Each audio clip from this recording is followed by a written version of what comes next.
Bienvenidos. Hoy estamos con el presidente de los argentinos hasta el 10 de diciembre, Alberto Fernández, luego de 4 años de gestión que está dejando su cargo, en una de las transiciones que por el momento parece ser una de las más ordenadas de los últimos años. Y lo particular de esta transición que está transcurriendo es que no solamente cambia la figura del presidente, sino también cambia el modelo de país, luego de las elecciones más disruptivas de la historia de nuestro país. Alberto Fernández recibió el país con 50% de inflación, 36% de pobreza y la esperanza de un pueblo que venía desilusionado de la gestión que lo precedió. A 3 meses de asumir, el mundo enfrentó la pandemia del COVID-19. Cada país lo hizo a su manera y junto con esto había que renegociar una deuda bastante imposible de pagar en ese momento con el Fondo Monetario Internacional. Y cuando se estaba empezando a normalizar la vida en el mundo, Rusia decide invadir Ucrania y comienza una guerra en Europa que afecta a la economía mundial e impone un reordenamiento de la geopolítica. A ello se sumó la sequía más grande de los últimos 100 años que afectó el ingreso de divisa de la Argentina. Alrededor de 24.000 millones de dólares son la diferencia que tiene este año respecto del año anterior. Lo cierto es que la inflación se triplicó, la pobreza aumentó, el salario de los argentinos no se recompuso y apenas está persiguiendo la inflación, quedando siempre atrás, y de aquellos que tienen la posibilidad de tener paritarias. Todos estos factores, sumados a los desacuerdos dentro de la coalición gobernante que afectan la gobernabilidad, generaron un descontento y un hartazgo de la sociedad que dieron un impulso meteórico a un desconocido de pelo revuelto, de motosierra en manos y de un discurso antipolítica y anticasta que invadió tanto las redes sociales primero como los medios tradicionales, con tanta repercusión que termina catapultándolo al sillón de Rivadavia con un modelo de país radicalmente contrapuesto al de los últimos 20 años. Esa quizás sea una de las últimas entrevistas que dé Alberto Fernández como presidente de la Nación, sin duda es la última con nosotros, y vamos a tratar de reflexionar con él sobre los últimos 4 años del país y el mundo, que abrieron las posibilidades de cambio radical que estamos viviendo como sociedad. Vamos a comenzar primero con el pasado y vamos a ir progresivamente llegando al presente y luego al futuro con los consejos que le dio a Milei y su perspectiva de cómo sigue la política. El reportaje comienza aquí.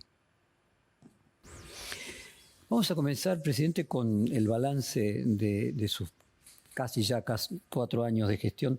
¿Cuáles consideran que fueron sus mayores errores y con el diario del lunes, qué hubiera hecho distinto? Esa pregunta cada vez que me la hacen me hace pensar mucho, porque yo creo que debo haber cometido muchos errores, pero cometí errores honestamente, sin querer cometerlos. Entonces, yo nunca lo viví como un error hecho adrede. Yo nunca cometí un error a favor de alguien, para beneficiar a alguien o para perjudicar a alguien. Debo haber cometido muchos errores y la gente los conoce. Algunos dicen, algunos ven errores en donde yo no los veo. Por ejemplo, Vicentín.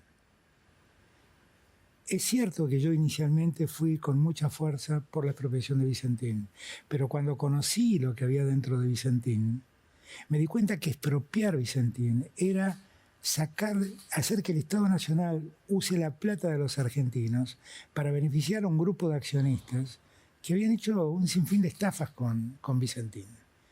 Y retrocedí. Muchos vieron en ese retroceso el avance y recule, creo que le habían dicho eso, el movimiento avance y recule. Creo que exactamente, el avance y recule. Muchos vieron en ese recule un acto de timorato.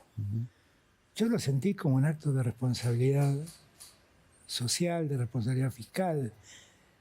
Yo no podía permitirme que para preservar mi imagen y mi decisión usara la plata de los argentinos malamente. El tiempo me terminó dando la razón, porque finalmente nosotros terminamos discutiendo cómo ingresar a Vicentín, ahora por vía del Crown Down, y sin haber beneficiado a los accionistas, y sin haber usado mal la plata. Pero estoy diciendo que va a conseguir lo mismo, pero más barato para poner. Exactamente, exactamente. Cuando pienso en los errores que pude haber cometido, el primero que me viene a la cabeza es el brindis en Olivos, que fue un error, claramente no debía ocurrir. Ahora, muchos hicieron de eso la idea de que Olivos era un jolgorio. Y la verdad es que hablo con el corazón, muy sinceramente. Yo creo que ese día en Olivos deben haber entrado a menos de 70, 80 personas y yo debo haber visto a todas. Porque Olivos se había convertido en la casa de gobierno y estábamos en pandemia, pero había que gobernar. Había que gobernar. Y muchas de las personas que participaron de ese brindis estuvieron trabajando durante ese día en Olivos. Pero no debió haber ocurrido ese brindis. Claramente no debió haber ocurrido. Y cuando ocurrió ese hecho, significaba un delito que podía ser castigado hasta con 2 años de prisión. A los 2 años prescribía. Yo no hice nada para que prescriba. Al contrario, asumí mi responsabilidad, me presenté ante la justicia, el fiscal reclamó que repare el daño, dijo que el daño eran 3 millones de pesos, saqué un crédito en el banco privado del que siempre fui cliente, pagué la reparación. No usé mi poder, ni sé quién era el fiscal, ni sé quién era el juez. Me hice cargo del error que había cometido y me pesa porque me equivoqué. Lo que me dolió mucho es todo lo que se escribió y se dijo a partir de allí, porque todo lo que se escribió y se dijo a partir de allí fueron un sinfín de mentiras. Esa idea de la vida de jolgorio en Olivos, eso nunca existió. Nunca existió. Nunca. Creo que debo ser de los presidentes que han tenido una vida más tranquila y pasiva en Olivos. Como admirador de Alfonsín, obviamente debo recordar aquella frase, lo que no quise, lo que no pude, lo que no supe. ¿Cómo le respondería usted mismo? ¿Qué debería haber hecho que no quiso? ¿Qué debería haber hecho que no pudo? Yo no hice nada que no quisiera hacer. No me arrepiento de... No, lo que hice lo hice todo con absoluta convicción. ¿Qué no pudo? Que no pude terminar con la maldita grieta que divide a los argentinos. No pude, porque la grieta es permanentemente alentada por sectores de la política argentina y ahora es más profunda que nunca. Y yo lo siento mucho porque ningún país puede crecer tirando cada uno para un lado distinto. Es muy difícil lograr eso. ¿Y qué no supo? Le hubiera gustado saber y no supo. ¿Qué no supe? No sé, me es difícil decir que no supe. Bueno, a ver, se lo pongo de otra manera. Con el diario del lunes, obviamente en retrospectiva, muchas decisiones que uno tomó, cualquier persona en la vida cotidiana, sí, claro, de una manera, sabiendo las consecuencias, la hubiera tomado de otra. Hoy, con el diario del lunes, como se dice habitualmente, ¿qué hubiera hecho diferente? No, yo no hubiera hecho nada diferente porque todo lo que hice lo hice a mucha conciencia y lo hice muy convencido y lo hice con absoluta certeza de que estaba en el camino correcto. Con lo cual, no tengo de qué arrepentirme. Ahora, ¿qué hubiera querido? Y bueno, hubiera querido que no nos pasen todas las cosas que nos pasaron. Hubiera querido que la pandemia no hubiera existido. Hubiera querido nunca tener que verme en la obligación de negociar 100.000 millones de dólares de deuda con acreedores privados y 45.000 millones de dólares con el Fondo Monetario Internacional. Hubiera querido no tener que soportar una guerra que nos costó en términos de importación de energía de gas 5.000 millones de dólares. Hubiera querido no ser el presidente que soportó la sequía más grande de los últimos 100 años. Ahora, frente a cada problema que tuve, le puse el pecho y yo creo que los resultados, bueno, no son tan negativos. No tienen lo negativo que muchos quieren mostrar. No tienen lo negativo. ¿Qué no supe? No sé qué es lo que no supe. Lo que sí puedo garantizar es que yo viví estos 4 años poniendo toda mi fuerza, dejando mi salud. Me voy con menos bienes que cuando entré porque tuve que recurrir inclusive a usar ahorros personales. Me voy con la tranquilidad de que mi gobierno fue el gobierno que más obra pública hizo en Argentina y no tiene una sola denuncia de corrupción. Ahora, por ejemplo, cuando usted plantea la guerra, la pandemia, la guerra en Ucrania, la peor sequía de la historia, se debe haber preguntado frente a cada una de estas situaciones qué hubieran hecho otros presidentes que lo precedieron. En algún momento, hoy, nuevamente con la retrospectiva que da el tiempo pasado, ¿siente que algún otro lo hubiera hecho mejor frente a los mismos acontecimientos? No, no soy tan soberbio para decir que fue el que mejor lo hizo, pero sí puedo contarles que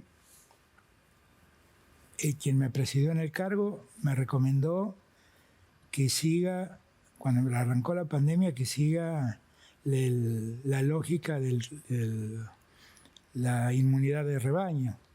Dejar que se contagien y se mueran todos los que se tengan que morir, porque era inevitable, pero que no pare la economía. Y mi respuesta fue, mirá, yo a la economía la puedo recuperar, aunque pierda hoy, pero lo que no puedo recuperar son vidas. Y la verdad es que cuando miro la pandemia tiene dos números y solo uno quedó en la memoria colectiva. El primer número es que en la pandemia, la Argentina en la pandemia se contagiaron 11 millones de personas. Murieron 130.000. Quiere decir que 10.870.000 personas se curaron en la Argentina por la salud pública. La Argentina ha dado más de 130 millones de dosis. La Argentina hoy tiene su propia vacuna. La Argentina es el país con más de 30 millones de habitantes que más inmunidad ha logrado frente al COVID. Esto es la conclusión, datos de lo que resultó. Usted habló varias veces. Sí. Teniendo en cuenta además que todo ocurrió en un escenario donde la salud pública se había desmantelado, habían cerrado los hospitales públicos, habían hecho desaparecer el Ministerio de Salud y habían desfinanciado la salud pública. En ese escenario me tuve que hacer cargo de todo. Tuve que hacer cerca de 40 hospitales modulares en todo el país para que tengan atención. Tuve que poner 4.000 respiradores artificiales para hacer frente a la pandemia. Tuve que montar más de 4.000 camas de terapia intensiva en todo el país.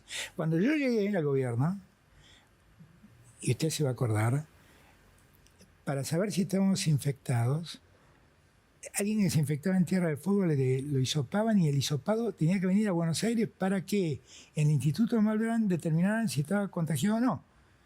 ¿No? En algo que se llamaba secuenciador genético, un aparato que permitía detectar esto.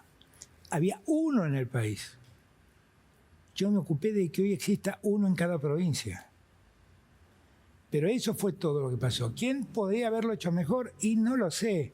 Yo lo que estoy seguro es que hicimos todo lo que debíamos hacer y lo sacamos bastante bien adelante. Yo decía, lo escuché varias veces, y no solamente usted decirlo de usted mismo, sino de otros decirlo de usted, que usted tuvo mala suerte, que le tocó gobernar con más calamidades que el promedio. Todos los presidentes tienen calamidades de algún tipo, pero que usted tuvo 3 cuando a lo mejor otros tenían 1 o 2. ¿Qué rol usted le atribuye a la fortuna en el devenir histórico? ¿Cree que presidentes como Macri, como Cristina, tuvieron mejor suerte que usted? Maquiavelo hablaba siempre de que el príncipe necesitaba voluntad y fortuna.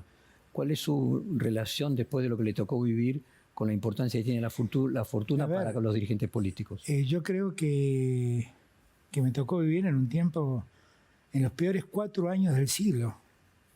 Me tocó gobernar los peores 4 años del siglo, donde apareció el problema de la pandemia, el problema de la guerra y el problema climático. Y la Argentina tuvo un cuarto problema, que no le echemos la culpa al mundo, que se llamó Macri y el endeudamiento. Tuvimos estos 4 problemas. Y tuvimos un montón de problemas más en el medio.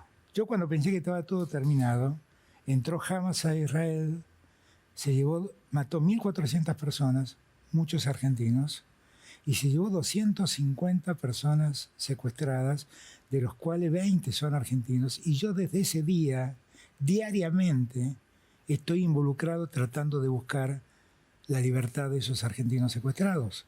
Entonces, yo no sé si a alguien le tocó vivir todo esto, porque además podría agregarle 2 cosas más que me pasaron y que por ahí pasan desapercibidos, pero que otros presidentes no vivieron. En medio de la pandemia se murió Maradona.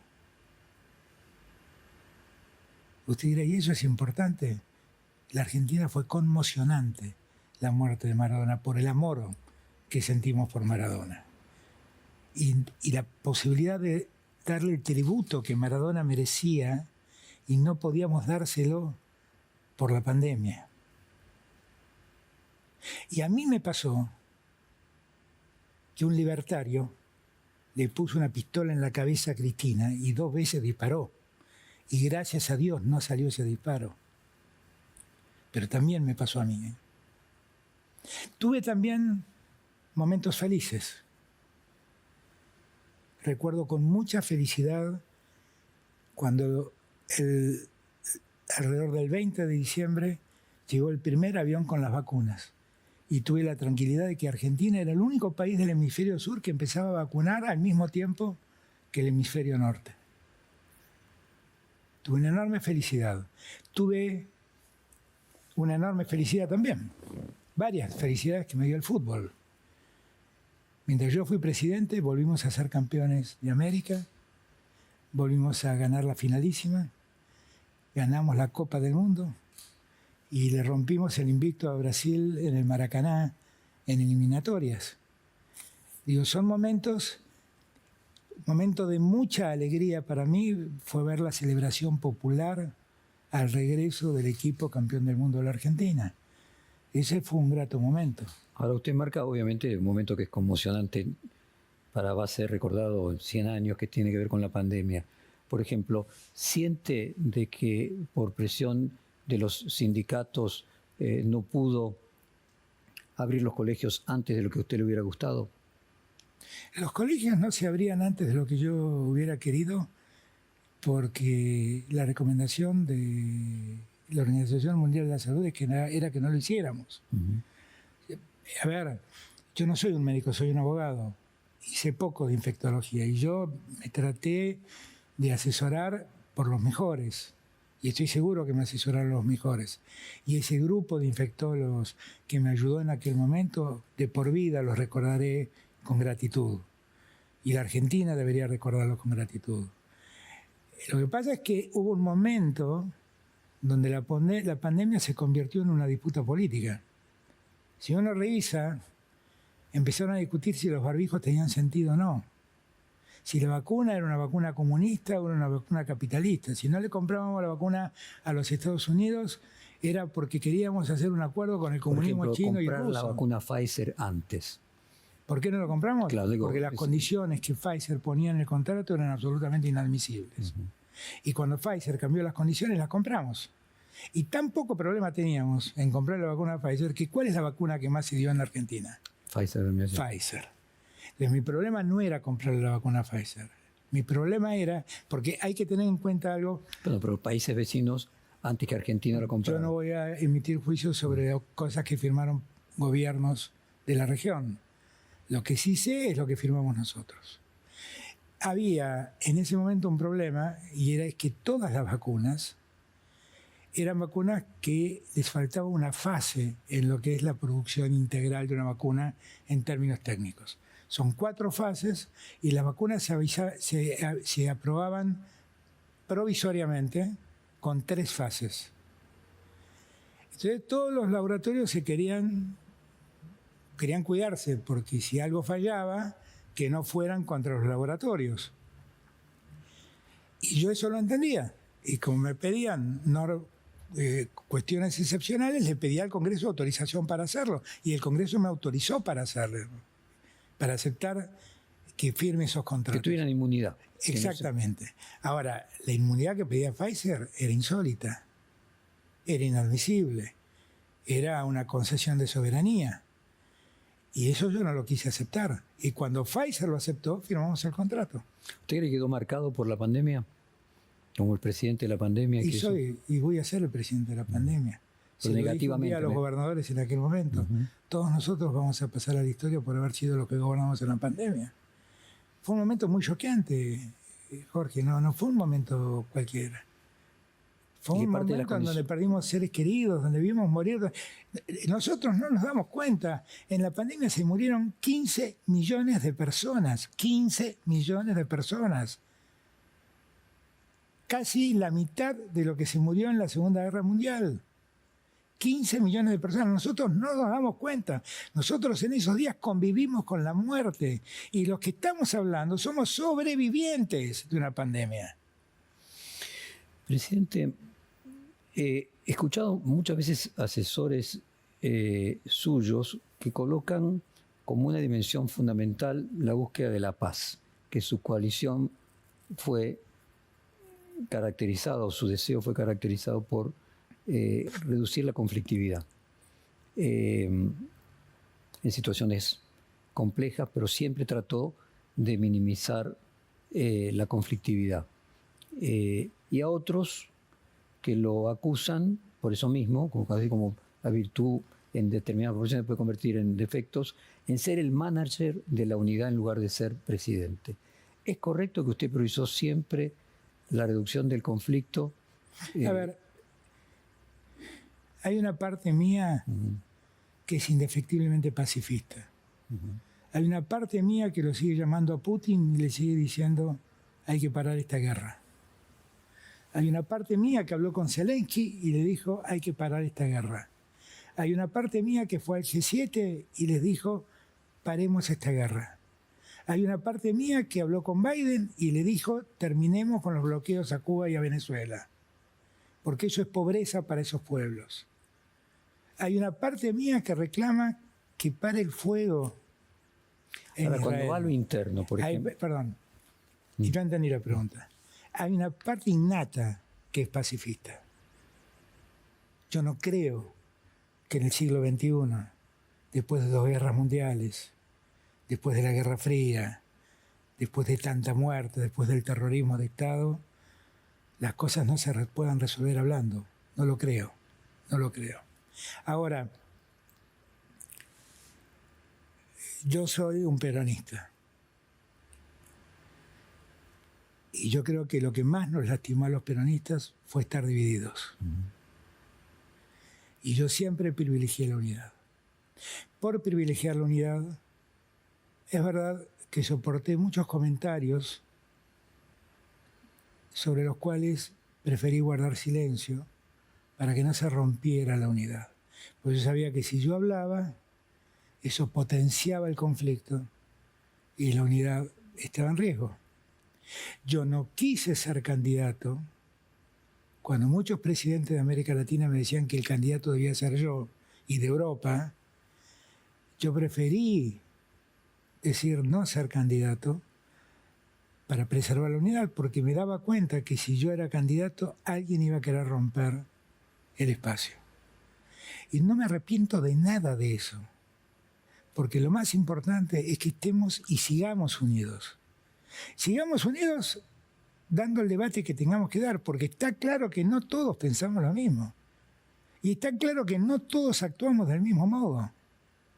Está claro que no todos somos lo mismo.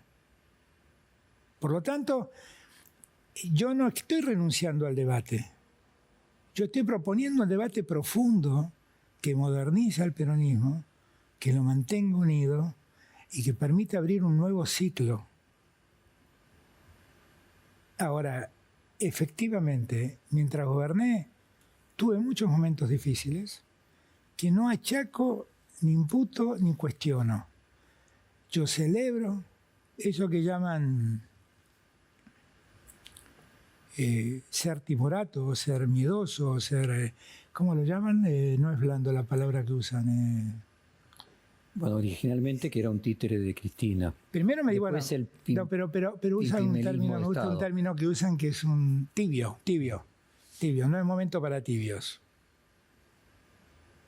Miren, ser prudente, ser reflexivo, no es ser un tibio. Ahora fíjese, presidente, cuando reflexionamos al principio sobre lo que uno podría haber hecho... Perdón. Yo fui reflexivo, fui moderado y preservé la unidad. y tuve una relación, y tengo una relación muy difícil con Cristina. Me decían que era el títere, pero resulta ser que irónicamente, el único que terminó enojado con Cristina fui yo. Entonces, uno puede hacer un elogio a esa moderación para preservar la unidad. Uno debe hacer prevalecer los intereses colectivos antes que los personales. Y yo en eso estoy tranquilo y contento de haber actuado. No, le decía que, reflexionando obviamente con el diario del lunes, si aquella vez que le renunciaron los ministros después de la derrota electoral legislativa, usted hubiera aceptado las renuncias y hubiese enfrentado las diferencias internas, si hoy, 2 años después de aquello, y viendo los resultados, ¿no cree que si hubiera hecho eso, su gobierno hubiera terminado mejor que hoy? Eso es contrafáctico. Es contrafáctico, no tengo idea. Lo que yo quiero aclarar siempre, que las renuncias que se presentaron para dejarme en libertad de acción si yo quería hacer cambios en el gabinete. No fueron renuncias indeclinables, no fueron renuncias agresivas, no fueron renuncias cuestionadoras al gobierno, y lo que yo sentí, y tengo la certeza, que si aceptaba una renuncia que venía en esos términos, lo que iba a ocurrir era que iban a quebrar el frente. Entonces de ahí viene la segunda pregunta: ¿cómo hubiera gobernado 2 años con el frente quebrado? Bueno, yo creo que eso es lo que hubiera pasado. Y por eso preferí, una vez más, contar hasta 10, tragar saliva y decir, sigamos todos juntos. Cuando usted asumió una frase que era un significante de su gobierno, o de la promesa de su gobierno, es: volvimos para ser mejores. ¿Se está yendo el gobierno? ¿Fueron mejores? ¿Mejores cómo? Sí, claramente. Yo estoy convencido que fuimos mejores. O sea, nosotros nos vamos de un gobierno sin ninguna denuncia de corrupción. Sin ninguna denuncia de corrupción. Nosotros nos vamos del gobierno habiendo tenido que afrontar todos los problemas que afrontamos, habiéndole puesto el pecho y haciendo que Argentina, después de caer 9 puntos en la pandemia, creciera en 2 años 16 puntos. Y hemos logrado que este año, con la sequía que tenemos, con la carencia de dólares que tenemos, en los primeros 8 meses tengamos récord de producción industrial. Entonces, y que llevemos 37 meses consecutivos de creación del empleo registrado, y que hayamos creado cerca de 1,5 millones de puestos nuevos de trabajo, que en el año 2019 estaban en la calle. Bueno, obviamente tenemos luego el capítulo de elecciones, le voy a preguntar, bueno, ¿por qué cree que a pesar de eso entonces perdieron las elecciones? Pero lo dejo para ese capítulo. Usted marcaba mucho el tema de la pandemia. Yo recuerdo aquellos viernes de Filminas, que usted estaba junto con Horacio Rodríguez Larreta, con Axel Kicillof, que en aquel momento los 3 tenían altos índices de aprobación. ¿Usted cree que la pandemia y que estuviera al lado suyo Horacio Rodríguez Larreta le costó su derrota en la interna, como le costó a Cafiero en su momento apoyar a Alfonsín en el momento del levantamiento de los Carapintadas en la interna que terminó ganando Menem? Yo tampoco me arrepiento de eso. Creo que era lo que debíamos hacer. Yo creo que Horacio Rodríguez Larreta sufrió una muy fuerte presión interna para que no se muestre cerca mío. Yo nunca lo alejé a Horacio Rodríguez Larreta al lado mío. Yo creo que él soportó una muy fuerte presión interna y que además eso ocurrió en el momento en que la pandemia se politizaba.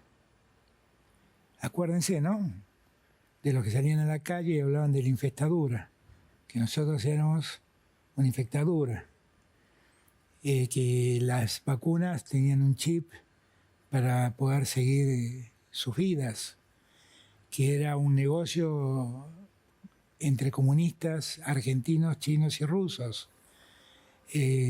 Todas esas cosas que se dijeron hicieron que la pandemia se convirtiera en una batalla, en un campo de debate, en un teatro de operaciones. Con Rodríguez Larreta, inclusive, se generó un campo propio de batalla, que fue los colegios. Pero después. No mucho después. Lo que digo es, ¿quién quería que los chicos no fueran a estudiar? Todos queríamos que los chicos fueran a estudiar. Ahora, si usted mira lo que pasó, después que la Corte autorizó, lo que se generó fue un rebote de los contagios. Usted menciona la Corte, hoy a la distancia que permite el pase del tiempo, ¿le cree que el juicio a la Corte Suprema fue un error? No. La Corte Suprema se metió en temas que no tenía que meterse. O sea, la Corte Suprema no tiene por qué meterse en el modo en que el gobierno nacional dispone de los fondos coparticipables de los que es dueña. No tiene por qué meterse. Y se metió. Ese fue la causal de mi pedido de juicio político. Después se sumaron otras, porque lo que yo no sabía era que había más de un pedido de juicio político a la Corte. Esa parte no la sabía. Pero no estoy para nada. No, yo creo que correspondía, creo que la Corte Suprema se equivocó. Excedió en mucho sus facultades. No estoy arrepentido. Usted mencionaba números de la economía que obviamente contrastan con los de la inflación. ¿Por qué cree que terminaron perdiendo la elección? No, bueno, la inflación es un elemento determinante. Alguien el otro día me preguntó si yo me sentía responsable de la derrota.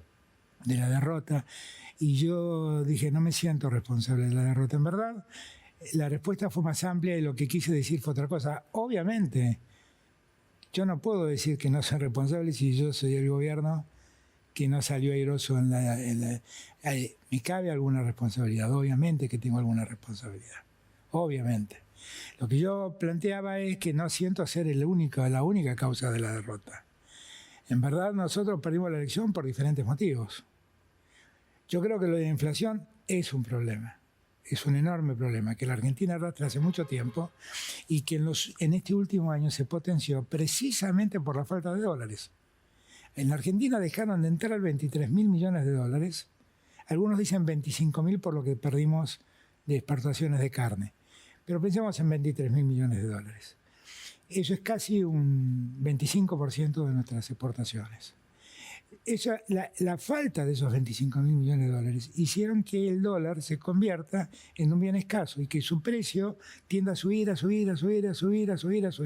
En un país que toma como valor de referencia para fijar precios al dólar, aun cuando aquello que se produzca no use un solo dólar para poder producirse. Esta agua que debe haber salido de una botella y que todo se hace en Argentina y no necesita ningún dólar, sube a la par del dólar.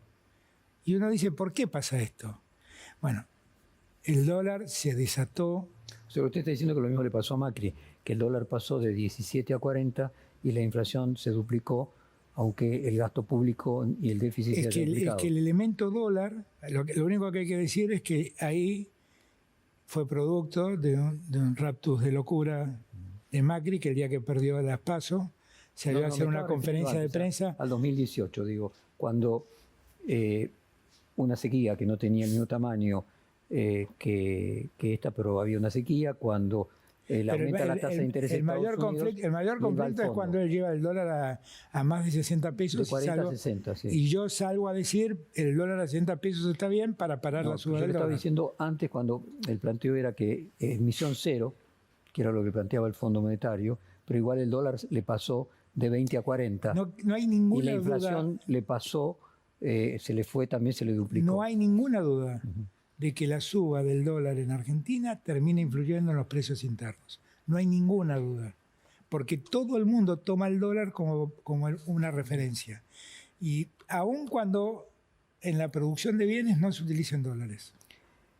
¿Qué tiene para aprender el peronismo de esta derrota? ¿Le deja alguna mejora futura? Esto que decía Axel Kicillof de cantar una canción diferente. La verdad es que lo dije yo hace 2 años, en Plaza de Mayo, que teníamos que darnos cuenta que íbamos a cumplir 20 años este año y que teníamos que revisarnos. En aquel momento fui muy maltratado, pero la historia me parece que me dio la razón. Y yo, bueno, me alegra que si Axel piensa eso, que lo haga y que participe de ese debate y que debemos hacerlo. Yo, objetivamente, lo que siento es que uno no puede ser tan necio de no darse cuenta que hay algo que nosotros no supimos transmitir, que no supimos sintonizar con la gente.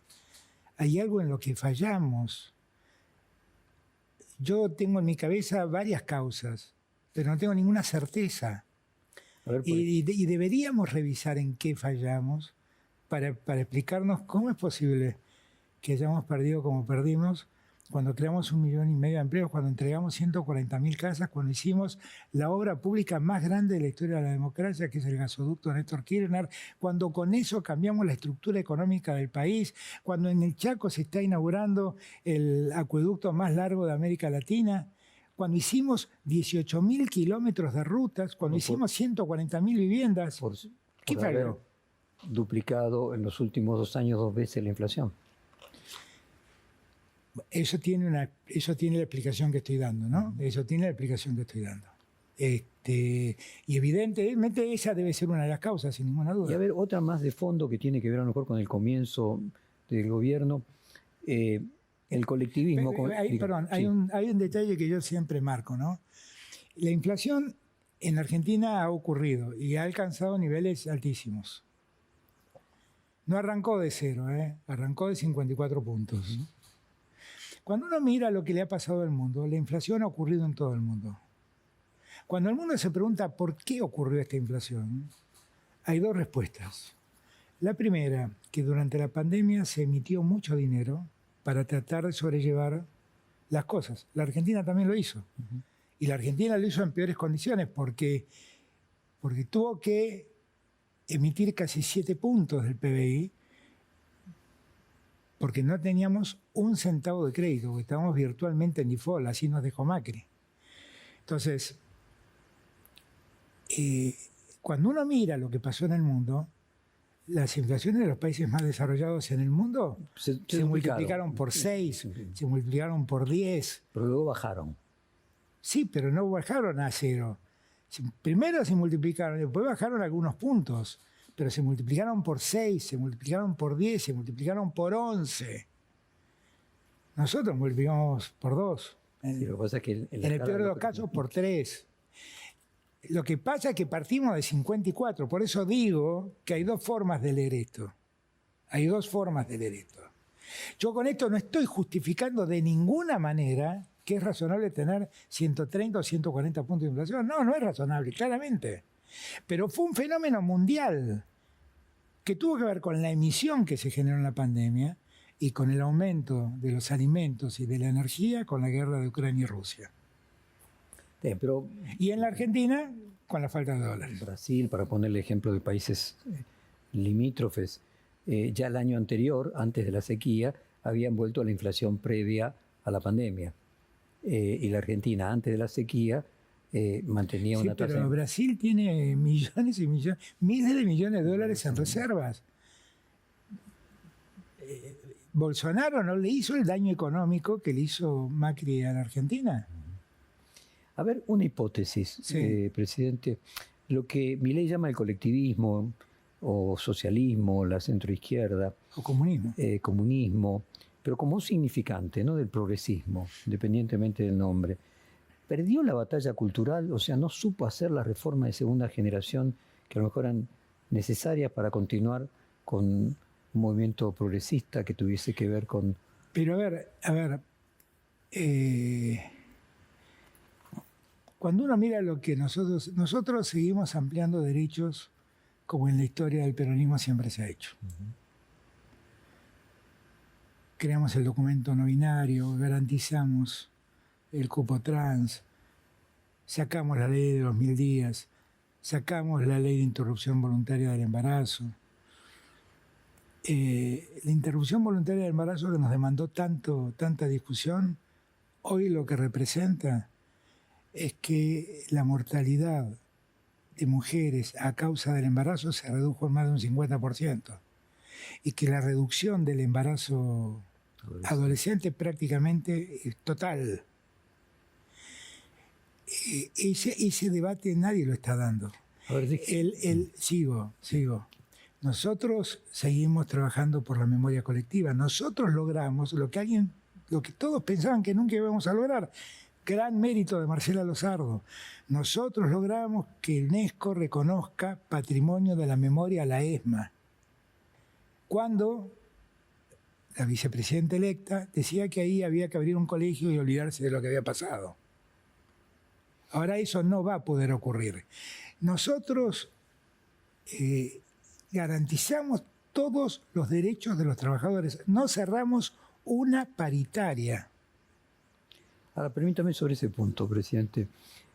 Cuando uno habla con los economistas en general y fundamentalmente los de la oposición a su gobierno, lo que marcan es cierto que se llevan muchos trimestres acumulados de crecimiento del empleo registrado, en mayor medida no el empleo privado, pero sí el autoempleado registrado, también... El empleo registrado es el empleo que está en relación de dependencia. Sí. Si uno toma el monotributista, ahí sube 1.300.000 personas.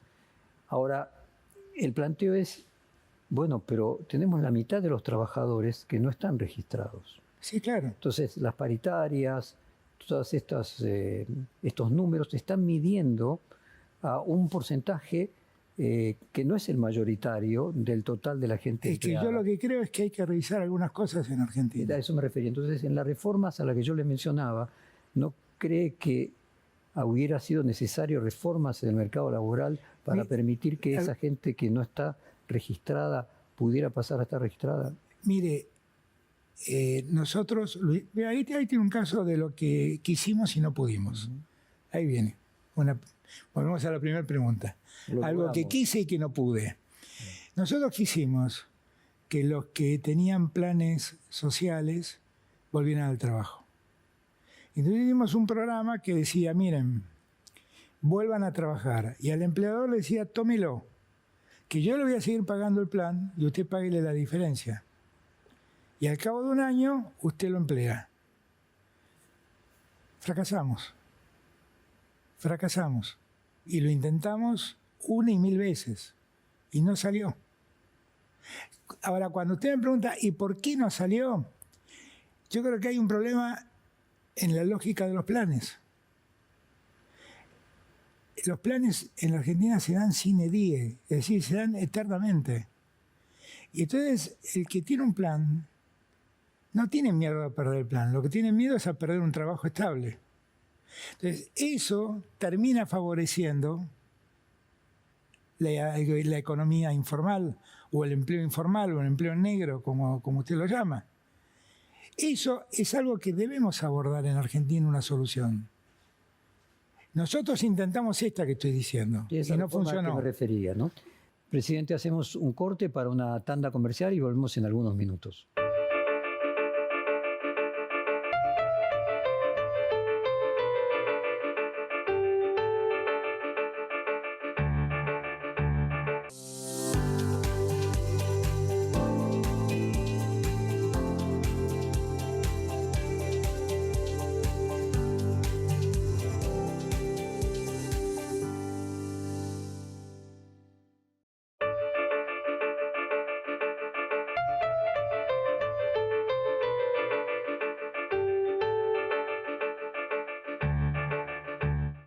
Bueno, volvemos de la tanda con el reportaje y continuamos el reportaje del presidente Alberto Fernández. Déjeme entrar en el capítulo elección. Usted se preguntaba, pero ¿cómo hicimos todo esto? Perdimos la elección. El viernes previo al balotaje, ¿usted creía que podía ganar Sergio Massa? Sí. ¿Y qué le pasó a usted? ¿Qué emociones sintió cuando el domingo llegó una sorpresa? No, sentí una gran desazón. Además, Sergio, yo creo que hizo un enorme esfuerzo en la campaña, hizo una gran campaña y lo lamenté por todos nosotros, pero lo lamenté particularmente también por él, por todo el esfuerzo que puso en la campaña. Él lloró previo a salir a hablar esa noche. ¿Usted durmió esa noche? ¿Qué sensaciones personales tuvo? Son un montón de sensaciones encontradas, pero también yo hago política desde que tengo 14 años. El otro día empecé a escribir un artículo que me pidió el diario El País de España por los 40 años de democracia en Argentina. Y en un párrafo digo, de repente Alfonsín nos demostró que los peronistas éramos falibles en las elecciones. Era algo inesperado. Yo esa noche no lo olvido más. ¿Cómo fue que nos ganó Alfonsín? Y todos saben la admiración, el respeto y el cariño personal que guardo por Alfonsín. La verdad nos ganó porque era mejor candidato. Era simplemente por eso. Porque hablaba y a nosotros no queríamos escucharlo porque se suponía que era nuestro opositor, pero hablaba lo que nosotros hablábamos. Nuestro candidato decía que la autoamnistía de los militares no se podía tocar, y el que decía que iba a enjuiciar a los militares era nuestro opositor. Bueno, la realidad es que desde aquella experiencia... Alfonsín decía lo que la gente quería escuchar. En este caso, hoy... Milei es el que decía lo que la gente quiere escuchar. Yo no sé, yo no, la verdad es que no quiero igualarlo a Milei con Alfonsín, no lo merece Alfonsín. No lo merece Alfonsín. Yo lo que digo es que la pregunta fue cómo fue aquella noche. Yo recuerdo aquel 83. Usted dice que sintió algo parecido a lo que sintió con aquella derrota. Sí, ¿cómo nos pasó? Pero usted siendo presidente ¿Cómo ahora, nos pasó? Sí, claro. ¿Cómo nos pasó? ¿Durmió igual esa noche, presidente? No dormí igual. No. Me dormí muy tarde. Hablé con Sergio hasta tarde. Y no, obviamente. Y desde ese día, en mi cabeza todo el tiempo... Hay una pregunta que dice, ¿por qué nos pasó lo que nos pasó? Claro que es así. ¿Hubiera sido mejor un PASO entre Daniel Scioli y Guado de Pedro, por ejemplo? Que era, creo, tengo entendido lo que usted Yo lo prefería. que creo es que eso hubiera movilizado mucho más a todos nosotros, que daba lo mismo que si fuera entre Scioli y Guado, o entre Massa y Guado, o entre Scioli y Massa. Lo que creo es que hubiera movilizado mucho más. Mucho más. Y que finalmente hicimos una idea de unidad que no ocurrió porque apareció en el medio... Usted dice Grabois. Grabois y terminó haciendo una PASO también. Entonces, ¿Podía ser buen candidato el ministro de Economía que por la razón que fuera le tocara administrar el 130% de inflación? ¿No había a priori un problema intrínseco de que era un riesgo, pero fue un muy buen candidato. Era un riesgo, pero fue un muy buen candidato. Voy a seguir con contrafáctica, ¿no? Que Sí. usted sabe que en las ciencias sociales es la única manera que tenemos de poder construir hipótesis y de poder investigar. Con la salida de Guzmán, la inflación se triplicó. Usted obviamente explica las condiciones de la sequía, las consecuencias que tienen respecto de la inflación, la falta de dólares. De cualquier forma, en retrospectivo, hubiera sido mejor que continuara Guzmán hasta el final del mandato y que Sergio Massa pudiera haber sido candidato sin tener que ser ministro de Economía. A eso no tengo respuesta, porque la decisión de irse fue de Guzmán, no fue una decisión mía. Fue una decisión de Guzmán. Yo tengo mucho respeto por Martín Guzmán, quiero aclararlo, y hablo con él, y también tengo mucho respeto por el trabajo que hizo Sergio, que fue enorme, porque todos hablamos, pero los dólares que faltaban los buscaba Sergio. Bien, pero antes de que faltaran los dólares y que estuviera la sequía, hubo un julio, agosto, septiembre. ¿Se acuerda que el propio Ferraresi decía que Sergio nos salvó del helicóptero? Y no fue lo que dijo Ferraresi. Ferraresi parafraseó lo que decía la oposición. La oposición decía que tal cosa y Sergio evitó esto.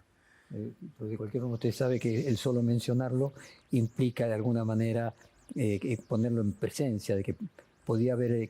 Pero es que Sergio fue muy importante, yo no lo voy a negar su mérito. No se hubiera ido Guzmán. Y no sé.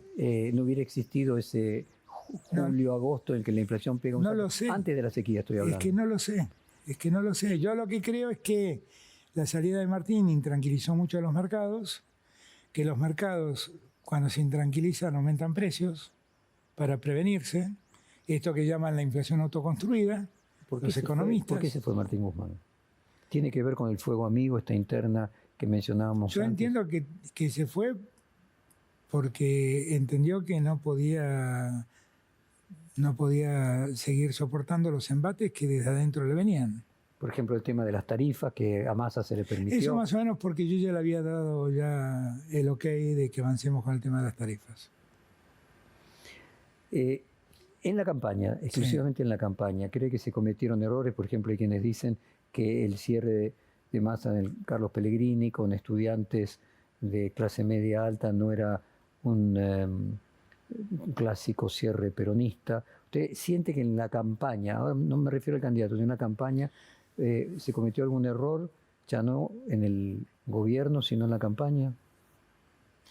No, pero es que a mí no me gusta juzgar esas cosas porque son antipáticas, porque uno se pone en un lugar de fiscal que no quiero ser y no...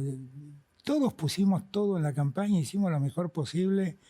Sergio se puso al hombro de la campaña. No sé cuál es no sé quién puede ver negativo que Sergio hable en el Pellegrini. Yo en mi campaña fui al Buenos Aires con Pepe Mujica, hicimos un acto en el Buenos Aires y después fui al Pellegrini también. Pero veo que también le dicen que usted no era peronista, que era socialdemócrata y que no tenía el look del peronismo. Sino sí, pero eso a mí no me preocupa. Esas son discusiones vetustas que tiene el peronismo. A ver, yo quiero llevarlo a si existía alguna posibilidad de triunfo y quiero recordar que en la última entrevista de radio, promediando el mes de agosto, usted me habló del teorema de Rajoy, el que cuando la sociedad española votó por Rajoy por cansancio del ajuste de Zapatero, y la excusa era que cualquier cosa era mejor que esto. O sea, no había forma de ganar, o sea, con 130%. Habría que preguntarse si el teorema de Rajoy es aplicable al presente y se debería llamar el teorema de Milei.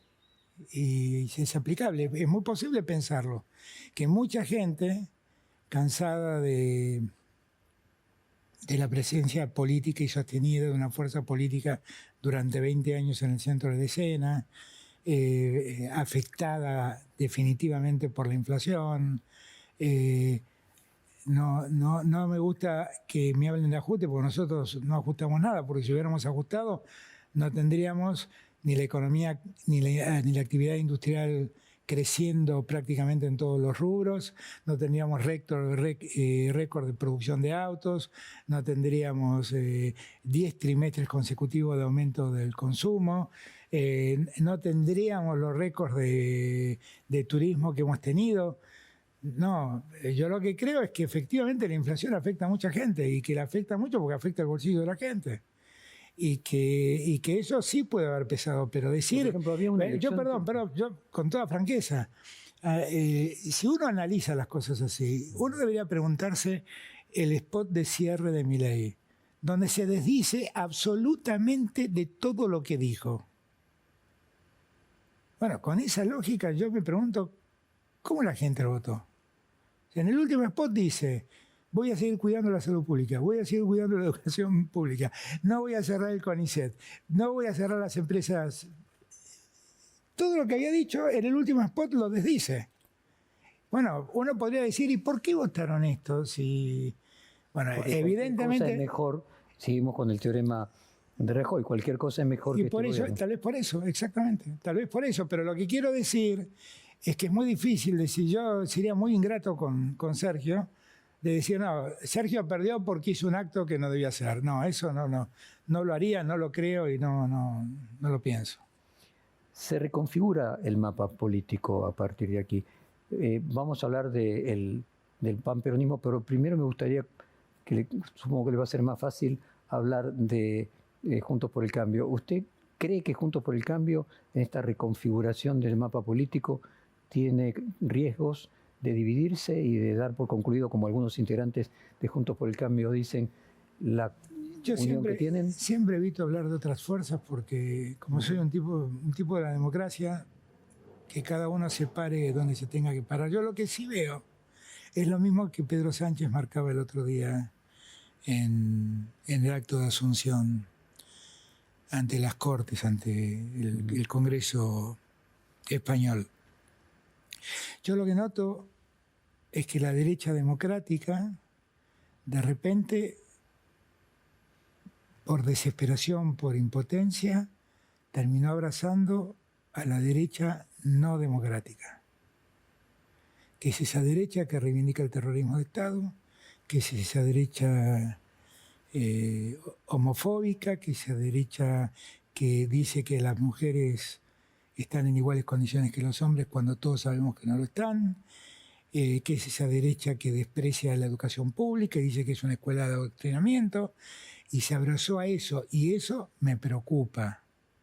Y en todo caso, como hombre de la democracia, a muchos de ellos les diría, piensen 2 veces, que esa derecha no democrática no los arrastre hacia ese lugar.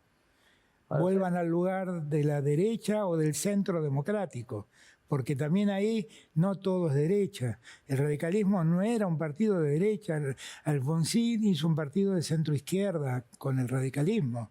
Es cierto, De la Rúa era más conservador, pero era alguien que paraba al radicalismo más en el centro que en la extrema derecha. Así como muchos analistas consideraron una jugada maestra de Cristina haberlo nombrado a usted candidato a presidente, colocándose ella como vicepresidente, siendo usted quien más la había, o más ostensiblemente la había criticado su gobierno. ¿Cree que también Macri hizo una jugada de ajedrez similar al finalmente apoyar a Milei? Es difícil analizar eso, porque Cristina y yo, más allá de todas las críticas, tenemos una suerte de común denominador sobre lo que creemos que debe ser la política. ¿Lo tendrá Macri y Milei? ¿Lo tendrá Macri con Milei? Bueno, si Macri es un extremista libertario, para mí es una sorpresa. Para mí es un hombre de negocios que quiere el poder del Estado para seguir haciendo negocios. Privados, ¿no?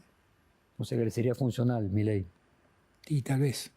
No sé, desde el punto de vista... Claro, lo que él necesita es volver a llegar al poder para seguir haciendo negocios como hizo en todo su gobierno. Bueno, permítame, entrando despacito en su propia coalición, de aquellos 3 integrantes de las Filminas de los viernes, el único que fue reelecto fue Axel Kicillof. Al mismo tiempo fue la provincia de Buenos Aires donde hubo una de las mejores performances del oficialismo. ¿Lo imagina a él siendo un futuro líder del peronismo y imagina un riesgo distinto de tener que gobernar la principal provincia de Buenos Aires con un presidente de otro signo bien distinto a haberlo gobernado con usted, que le daba los recursos necesarios para hacer un buen gobierno? A ver, Axel tuvo de mi gobierno todos los recursos que la provincia necesitó para poder ser gobernada y para que pueda crecer y para poder contener los problemas de desempleo y de pobreza que existen en la provincia. Tuvo absolutamente, no tengo ninguna duda en afirmar que fue el gobierno que más ayudó a la provincia de Buenos Aires. Eso no le quita méritos a Axel, porque él supo administrarlos, ¿no? Pero hubo muchos otros gobernadores que no contaron con ese apoyo. Esa es la realidad. Yo creo que Axel es una referencia del presente, no del futuro. Ha ganado la provincia de Buenos Aires. Hay que ver qué quiere representar él de aquí en más. Ahora, a mí una de las cosas que más tranquilo me dejan es que en el peronismo hay muchos dirigentes que tienen un enorme futuro. Yo lo he corroborado, ¿eh? Yo lo he corroborado. Por ejemplo, Gabriel Catopodis.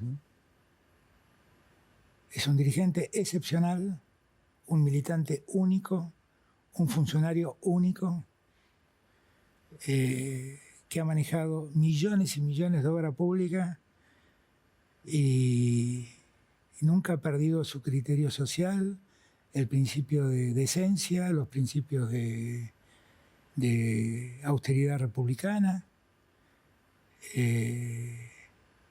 Jorge Ferraresi, el intendente de Avellaneda, lo fue mi ministro, como lo es Santiago Maggiotti, otro. Axel, Capitanich perdió, es uno de los hombres más preparados en la Argentina. Y yo quisiera que no deje la política. Y yo lo que. Y podría seguir dando nombres, ¿eh? ¿Y Sergio Massa usted lo considera dentro del peronismo o el Frente Renovador es No, un Sergio mundo aparte?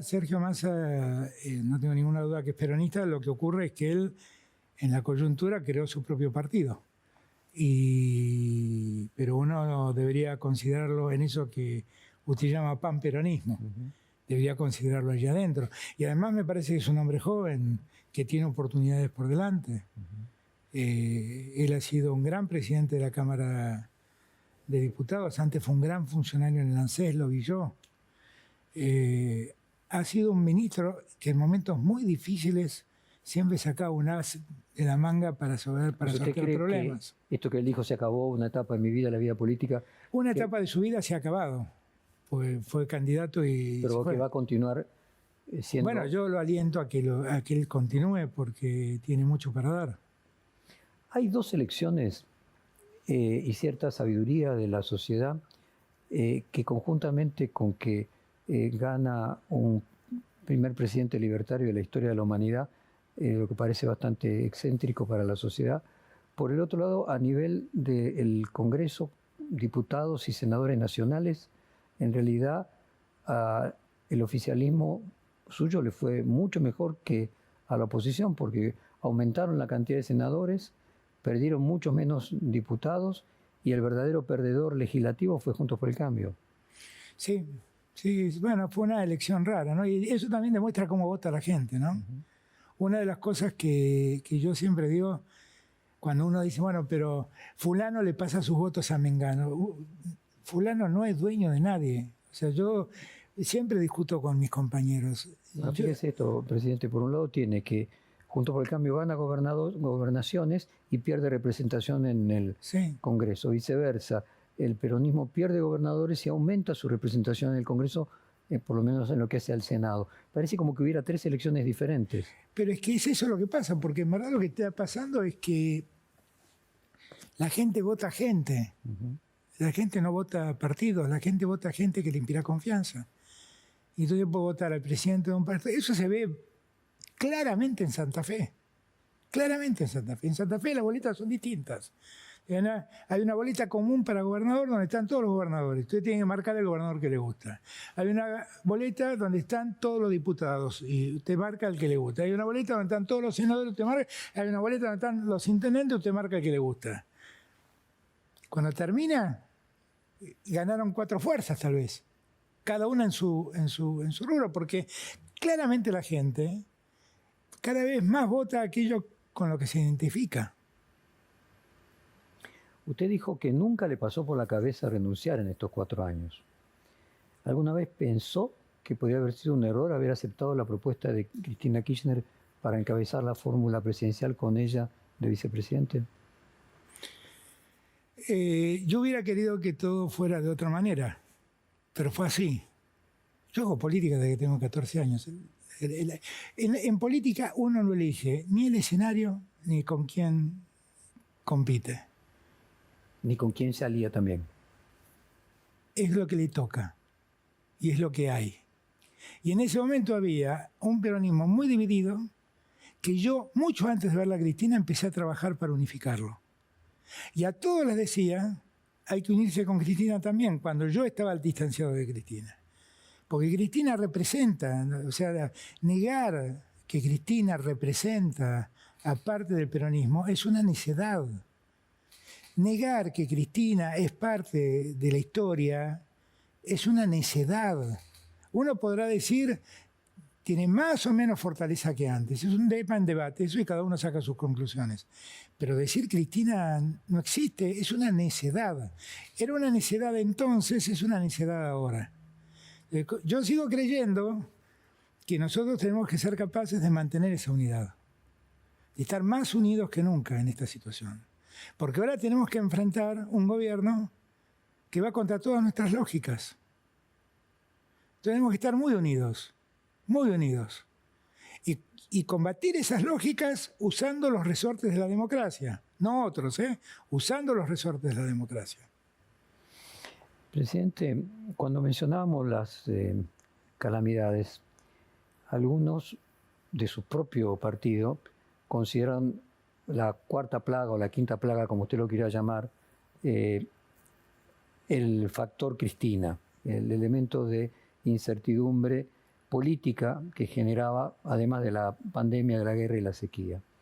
¿Qué incidencia tuvo ese factor Cristina en aquellas cosas que no haya podido salir mejor de su gobierno? En algunas cosas usted mismo las marcó, ¿no? En eso que hizo que algunos vieran en mí actitudes débiles, blandas, timoratas,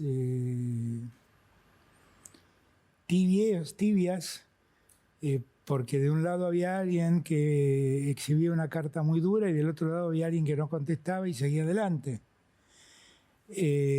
Bueno, yo no quiero ahora abrir un debate de esa naturaleza. Yo creo que eso es un debate que debemos darnos y revisar internamente. Y tampoco quiero cargar culpas sobre nadie.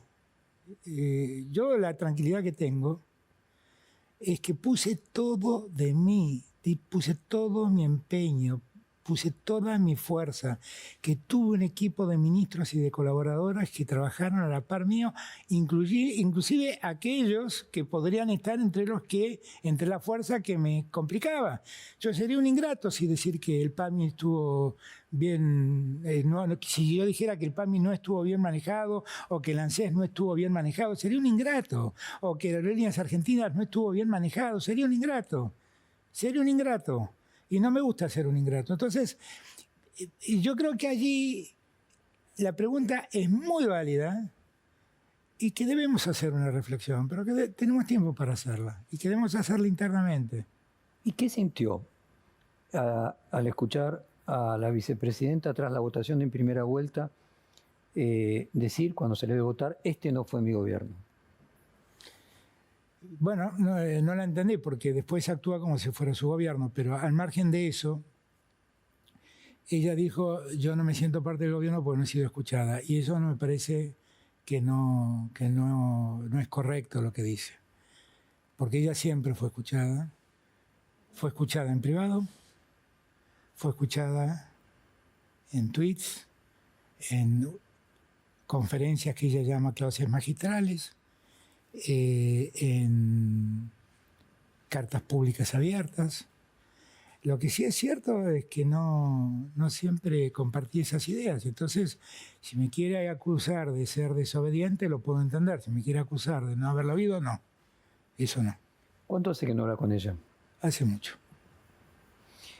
La vicepresidente saliente se reunió con la vicepresidenta entrante, con Victoria Villarroel. No hubo imágenes, no hubo fotos de ellas. Al revés, usted se juntó con Javier Milei y sí la hubo. ¿Dice algo eso?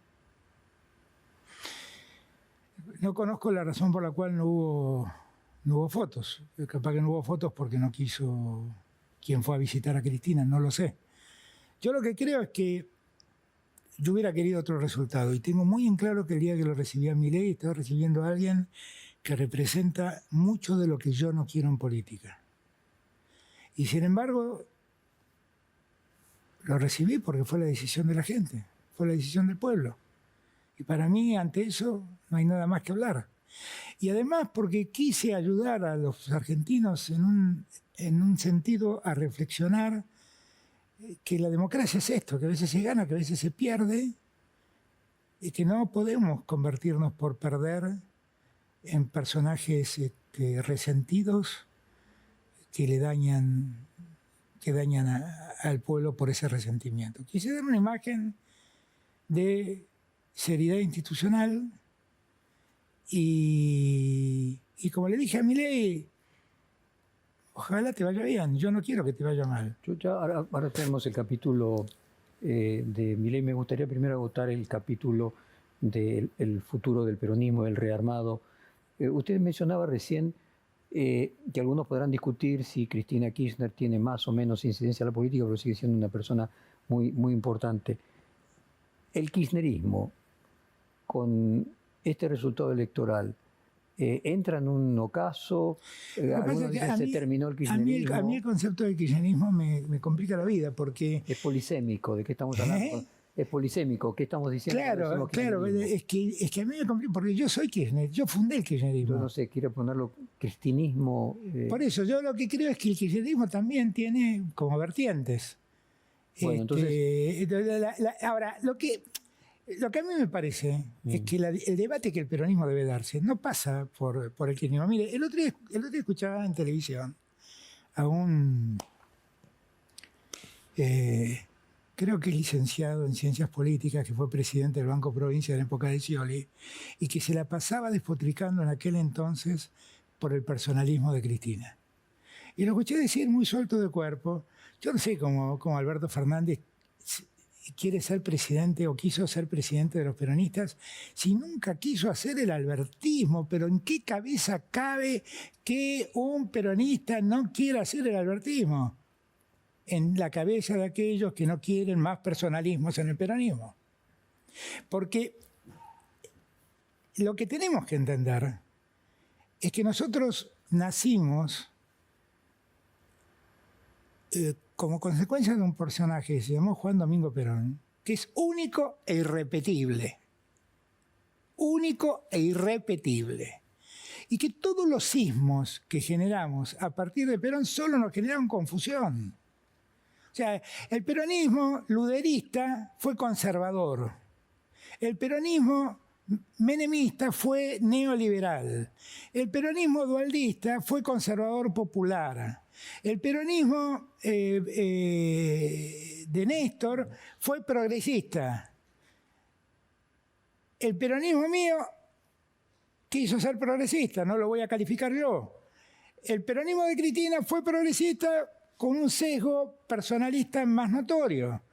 Yo lo que quiero es terminar con los sismos y que seamos peronistas. Y para hacer esto, ya lo dijo Perón, la organización vence al tiempo. Y lo que tenemos que hacer es organizarnos de otro modo, democratizarnos de otra manera y subir al escenario, que es algo que vengo planteando hace años, subir al escenario nacional a una nueva dirigencia de reemplazo, donde están algunos de los nombres que acabo de mencionar. Usted no mencionó a Martín Yayora de Córdoba. Sí. ¿Cree que en algún momento el peronismo de Córdoba se va a integrar al peronismo?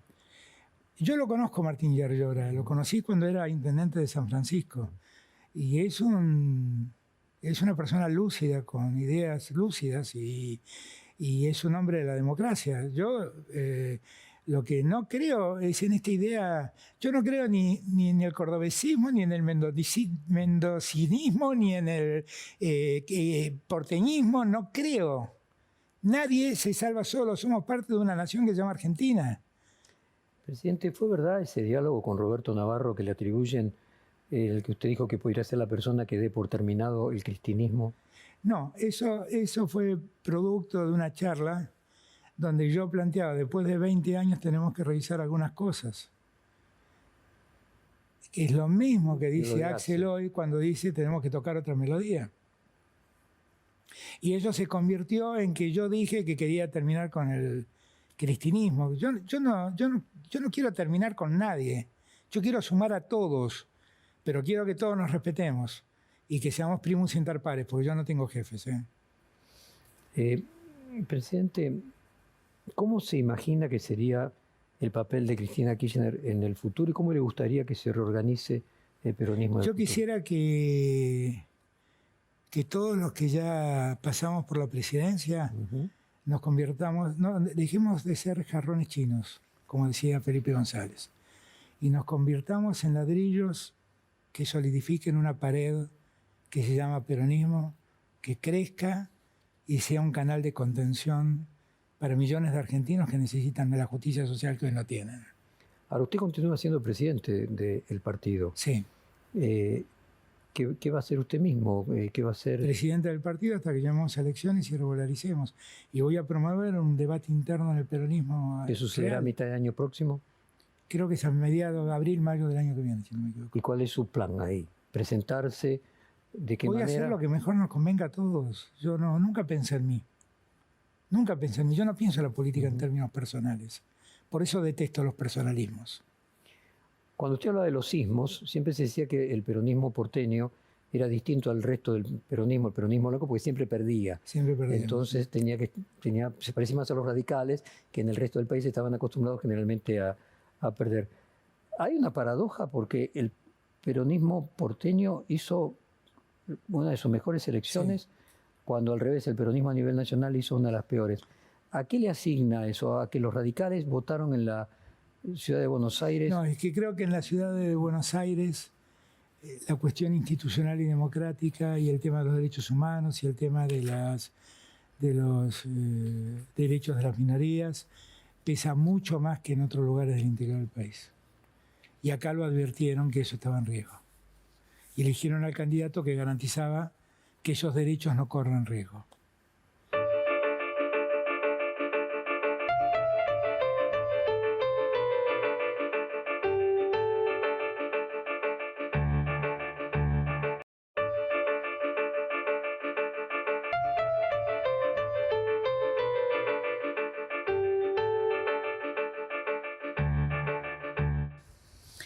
Déjeme entrar en el capítulo de Milei.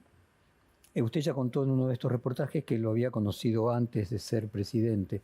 Me gustaría refrescar, antes de entrar a preguntarle cómo fue la reunión que tuvo con él hace unos días, a lo largo del tiempo, ¿cuándo lo conoció? Si se volvió a ver en alguna vez más, además de la primera vez que lo conoció, antes de esta reunión que tuvieron hace unos días. Lo conocí en un programa de Mauro Viale, donde yo estaba terminando el reportaje y Mauro Viale me dice, ahora vamos a hablar con Javier Milei, ¿lo conoces? Lo he visto en televisión, le dije, ¿y qué pensás de él? Y dije, bueno, la verdad es que no comparto mucho de sus ideas, él es un liberal, yo no lo soy, pero bueno, es su opinión, dije. Y él, Mauro Viale le preguntó a él, ¿y vos qué pensás de Alberto Fernández? Y dijo, no, yo lo veo un hombre amplio, respetuoso de la democracia, y yo le agradezco mucho que me reconozca como liberal, porque muchos que se llaman liberales en verdad no lo son, qué sé yo. Me fui y lo entrevistaron a él, yo me fui. A la semana me llamó Guillermo Nielsen y me dijo que los dos trabajaban en Corporación América, que me quería conocer. Y ahí fuimos a almorzar. Y fue un almuerzo donde nos conocimos, donde me habló mucho de sus perros, de sus vínculos con sus padres, donde hablamos de economía y advertíamos las diferencias. Y después, cuando ya fui presidente, me escribió algunas veces por WhatsApp, dándome sus opiniones, y las leí. No las contesté, debo confesarlo. Las leí. Así lo conocí, ese fue mi vínculo con él, no fue otro. Y después lo volvió a ver en esta última reunión. Y lo vi en esta reunión donde le propuse reunirnos para hablar de la transición. Entro al revés, usted mencionó el tema de los perros. ¿Es correcto que en la reunión esta que tuvieron en Olivos,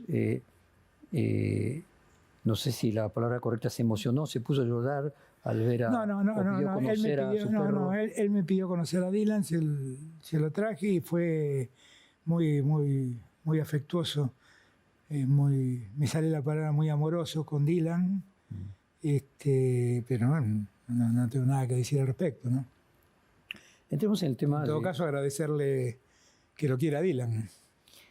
Digo, más allá del juicio de valor sobre la conveniencia de las ideas económicas de Milei, ¿usted considera que el plan económico de Milei es practicable, teniendo en cuenta su falta de mayorías en el Congreso y la resiliencia que podría haber de los afectados en protestas callejeras, por ejemplo? Yo la impresión que tengo es que tiene un común denominador con el minimismo.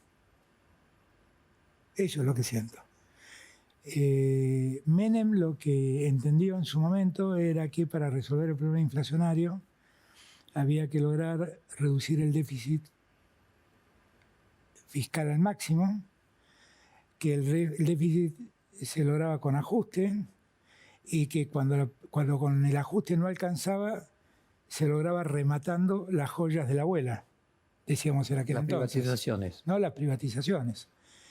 ¿Y que él es piensa exactamente igual? La misma lógica, es exactamente la misma lógica. Lo que me impresiona es que aquella política, que además contó con la convertibilidad, que en su nueva versión se llama dolarización, que la misma lógica pretende repetirse, porque esa lógica destruyó la economía argentina, destruyó la industria nacional, dejó 18 puntos de desempleo.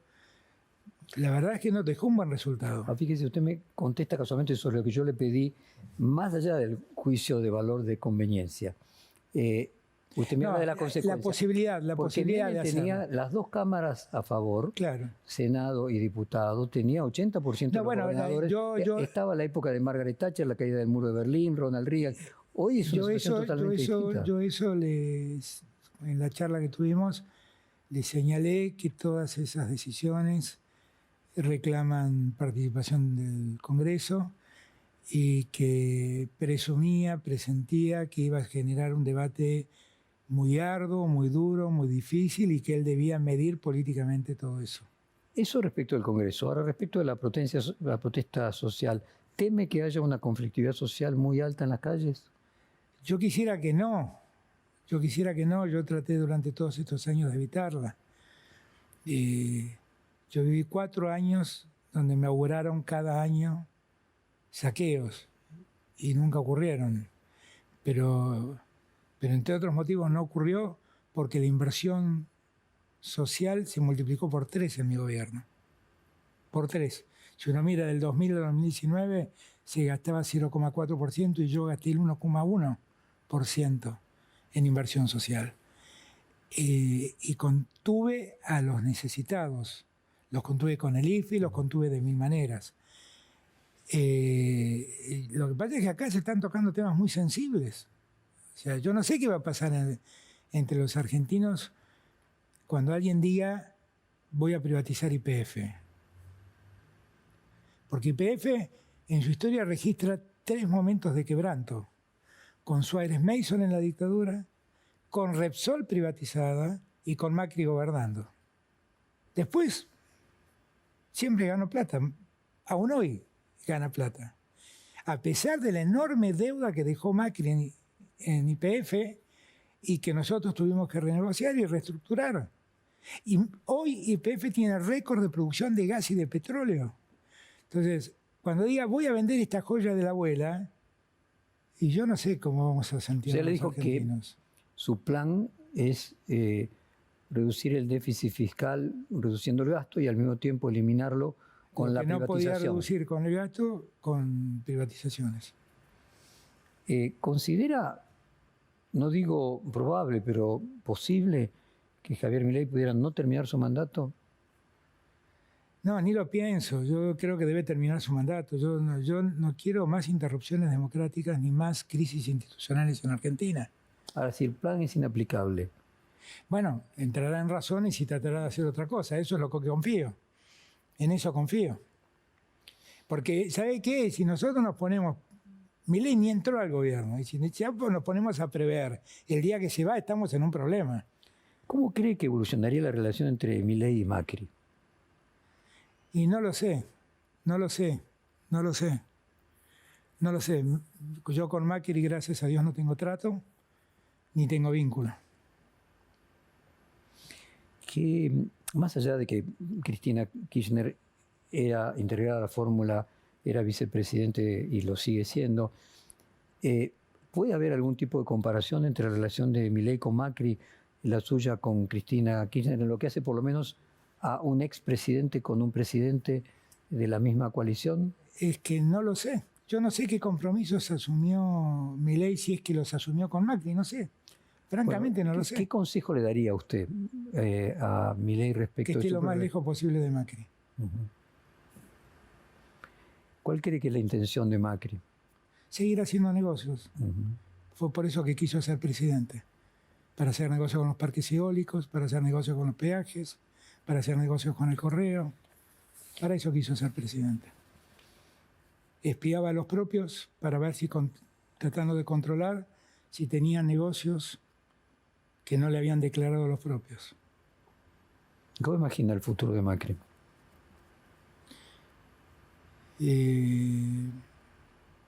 Yo no le auguro ni le deseo el mal a nadie. Lo que quisiera es que entienda que es un tiempo cumplido para la Argentina el de él. ¿El triunfo de Milei lo encuentra él como artífice o como coartífice? Yo siento más que lo encuentra como un oportunista. Un oportunista que se para al lado de aquellos que le vencimos. Mejor dicho, se para al lado de aquel que venció al que los vencimos a él. Creo que es un acto de oportunismo.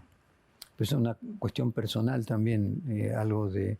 Bueno, es como dice Serrat, entre esos tipos y yo hay algo personal. Déjeme ir al tema de política internacional ahora. No sé, en la conversación que tuvo con Milei, qué consejo dio respecto del BRIC, respecto de la relación con China, respecto de la relación con Brasil, o romper el Mercosur. La verdad es que le dediqué bastante tiempo y tengo que decir que lo encontré atento, no sé si receptivo, pero atento a lo que le decía.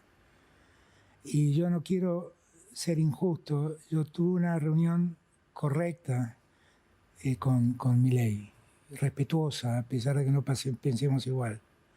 Ahora, lo que yo traté de transmitirle fue mi experiencia. ¿Él la puede tomar o la puede tomar?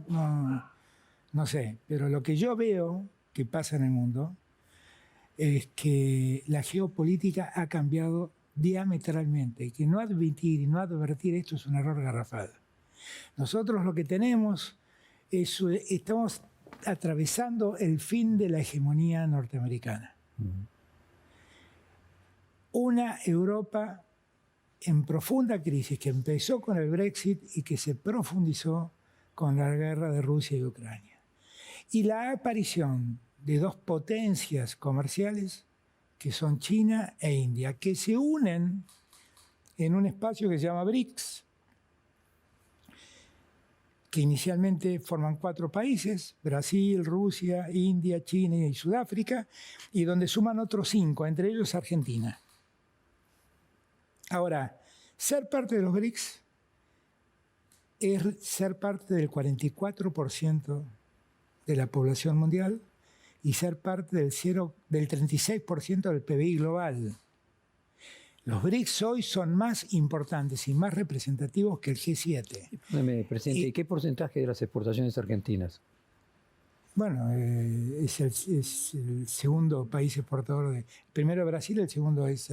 O sea, podría decir, no simplemente el 36% del Producto Bruto Mundial, sino no, a lo mejor claro. No, y para muchas provincias, las, para San Juan, para Santa Fe, es el primer exportador, no, sin duda, es China. No solo el primero, sino digo que la suma de los países del BRIC representen más de 2/3 del total. Pero absolutamente, de las exportaciones absolutamente. Por eso, y mi observación, en verdad, tendía a hacerle entender que su mirada era una mirada que no existe más Occidente y el comunismo.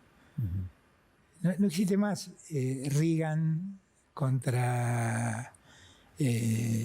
no sé quién estaba en aquel momento, Gorbachev no era... No existe más eso, no existe más. La guerra fría de Rusia con Estados Unidos era una guerra ideológica. Eso no existe más, lo que hay es una guerra comercial. Es eso lo que existe hoy. Y es un profundo desconocimiento. O sea, yo estuve en la última reunión de los países que somos miembros del acuerdo de la Franja de la Ruta y de la Seda,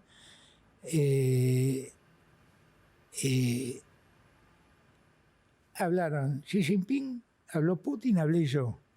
Xi Jinping y Putin plantearon 2 cosas: que hay que lograr el equilibrio fiscal y que hay que garantizar el libre mercado en todo el mundo.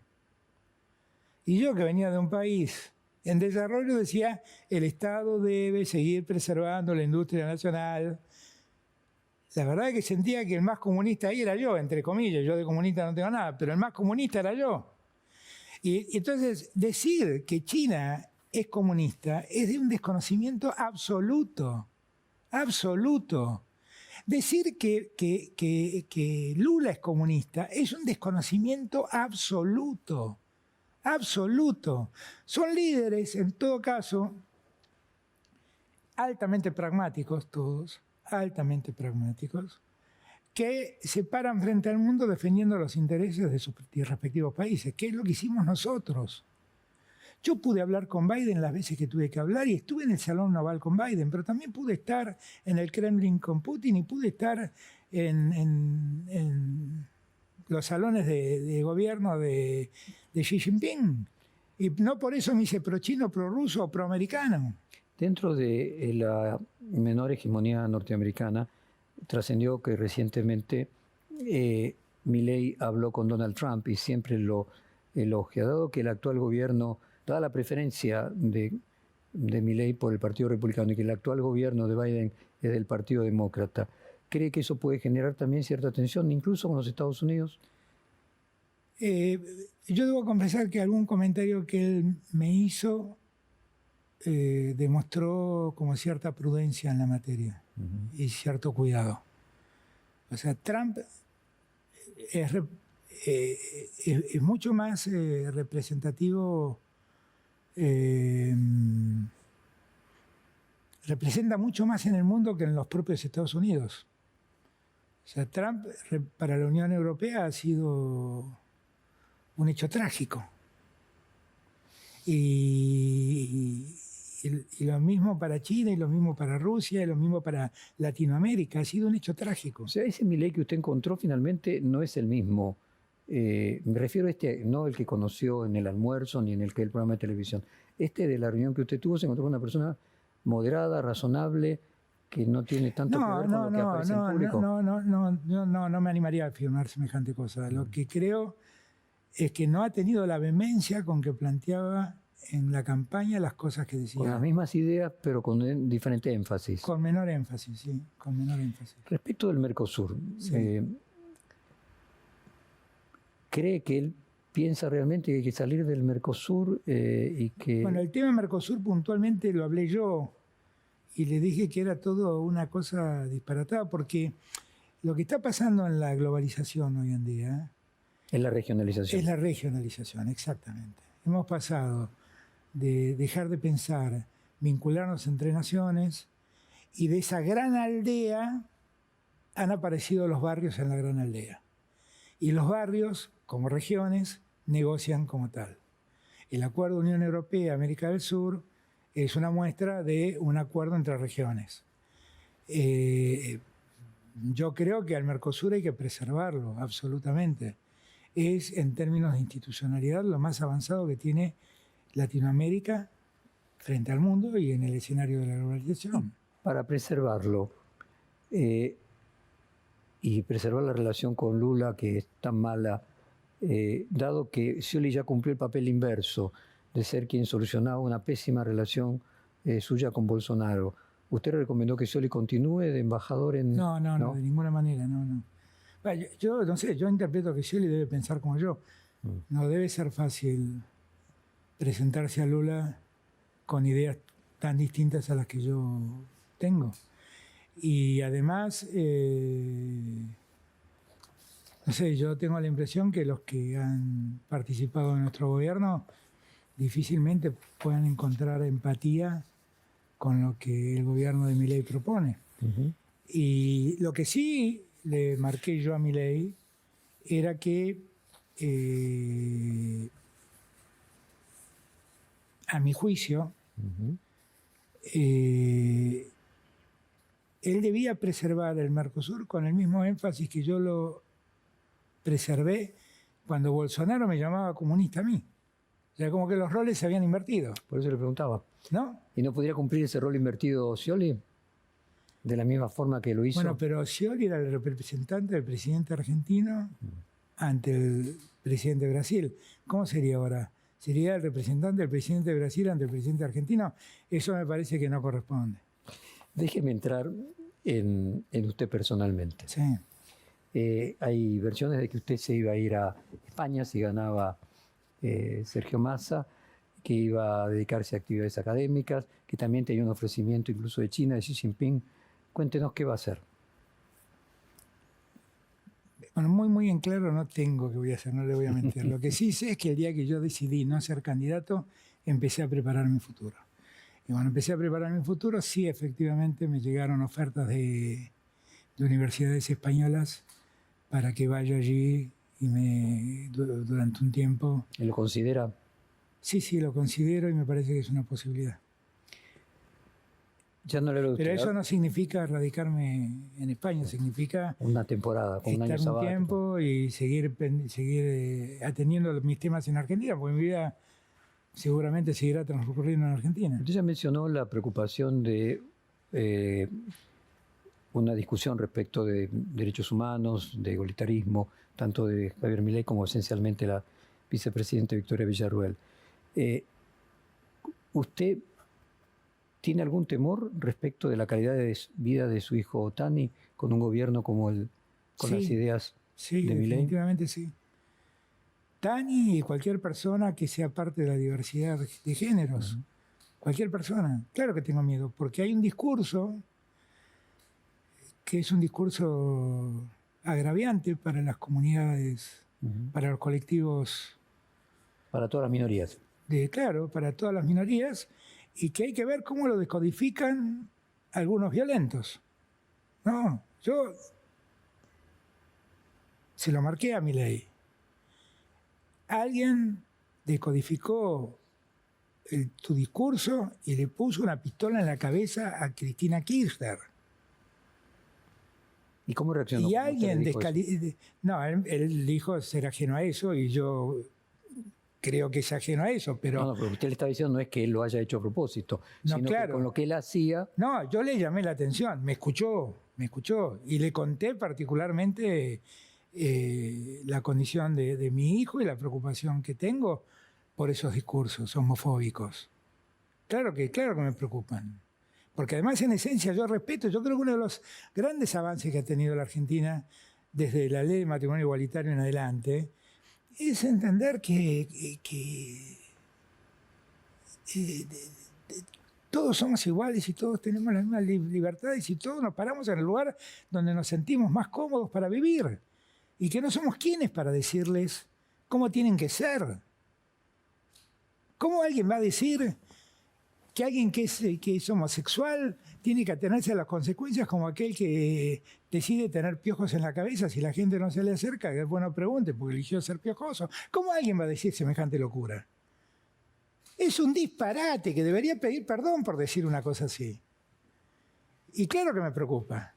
Y por supuesto voy a estar al lado de todas esas minorías y voy a ponerme al frente de todas esas minorías si hace falta.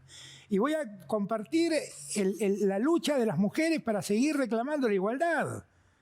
Porque no quiero que retrocedamos nada en eso. Y me preocupa porque dentro de ese espacio hay discursos muy enfáticos que marcan estas cosas que a mí tanto me preocupan. Presidente, usted al principio de este reportaje, que ya está llegando al final, me quedan dos preguntas más personales, mencionaba entre lo que no debió haber sucedido los errores aquella foto del cumpleaños de su mujer en Olivos. ¿Tuvo consecuencias personales en la relación? ¿Hay versiones de que usted estaría pasando por una separación de su esposa? No, eso no ha pasado y eso no pasa. Lo que sí es verdad es que sí tuvo consecuencias, porque el nivel de agresión que hubo contra Fabiola ha sido inmenso. Y los medios dijeron además, cuando yo traté de explicar lo que había pasado, que yo le había echado la culpa a Fabiola de lo que había pasado. La última culpable, Fabiola no tiene nada que ver, la responsabilidad es 100% mía.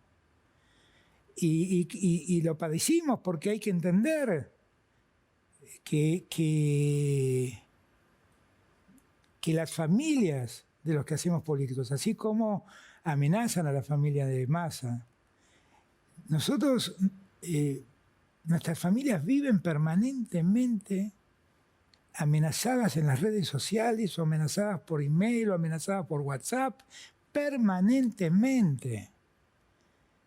Mientras yo fui presidente 2 o 3 veces, mientras viajaba en helicóptero de Casa Rosada a Olivos, me apareció una mira telescópica adentro del helicóptero.